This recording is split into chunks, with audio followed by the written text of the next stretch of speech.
अस्सलाम वालेकुम dear students, कैसे आप सब लोग। Welcome to the course of electricity and magnetism for BS and BSc. बच्चों, आज हम नया चैप्टर शुरू करने जा रहे हैं, एम्पेयर्स लॉ, और उसके बाद इंशाल्लाह फैराडे लॉज हम करेंगे। तो हमारा ये कोर्स जो है इलेक्ट्रिसिटी और मैग्नेटिज्म का ये कंप्लीट हो जाएगा। इस पूरे कोर्स की जो प्लेलिस्ट है वो नीचे डिस्क्रिप्शन में दी गई है।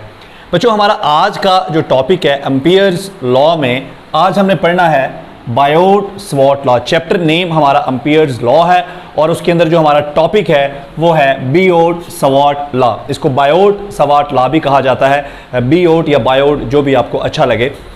तो बच्चों, जिस तरह से आपने देखा इलेक्ट्रोस्टैटिक में कि there is a relation between charges and electric field, हमने देखा कि चार्जेस की वजह से इलेक्ट्रिक फील्ड क्रिएट होते हैं उस रीजन में जहां पर चार्जेस पड़े होते हैं।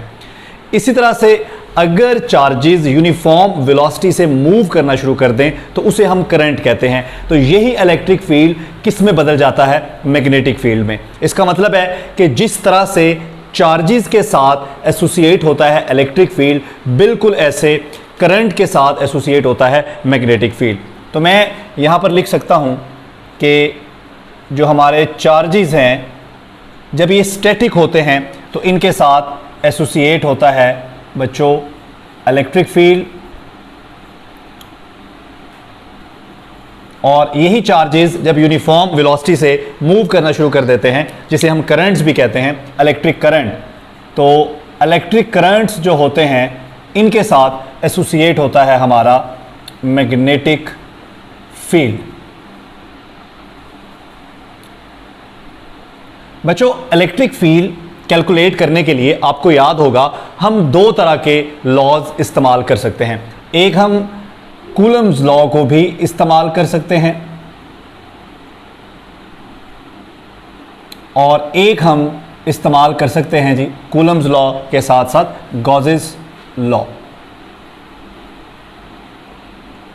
ये दोनों लॉज हम इस्तेमाल कर सकते हैं चार्ज डिस्ट्रीब्यूशंस की वजह से जो इलेक्ट्रिक फील्ड क्रिएट होते हैं। बच्चों, अब इन दोनों में फ़र्क क्या है?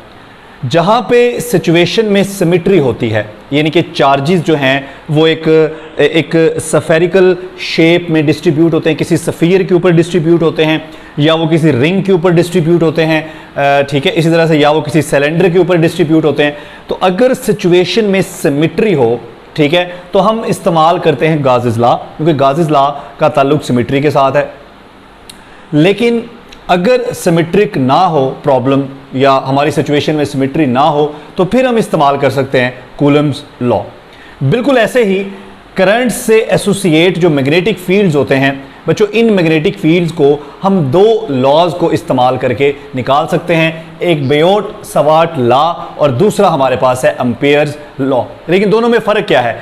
बच्चों, एम्पेयर्स लॉ जो है ये हम तब इस्तेमाल करते हैं जब हमारी सिचुएशन सिमेट्रिक होती है, जैसे इलेक्ट्रोस्टैटिक में हम गॉसेस लॉ इस्तेमाल करते हैं। और बायोट-सवार्ट लॉ या बियोट-सवार्ट लॉ जो है ये आप उस वक्त भी इस्तेमाल कर सकते हैं जब सिचुएशन में सिमेट्री ना हो।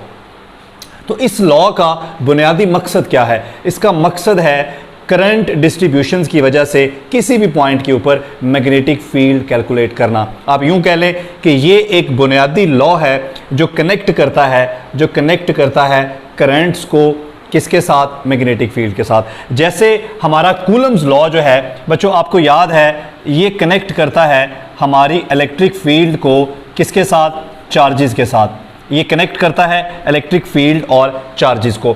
हमारा जो बियोट-सवार्ट लॉ है बच्चों, ये कनेक्ट करता है मैग्नेटिक फील्ड्स को करंट्स के साथ। बात समझ आ गई? ठीक है जी। तो अगर आपकी बेस बन गई है तो फिर हम आगे चलते हैं इस लॉ की डेरिवेशन की तरफ। ठीक है, तो बच्चों लेट्स सपोज हमारे पास एक कंडक्टर है जो इर्रेगुलर शेप का कंडक्टर है, ठीक है, उस कंडक्टर के अंदर आई करंट फ्लो कर रहा है। तो इस करंट की वजह से मैग्नेटिक फील्ड्स हमें मिलेंगे।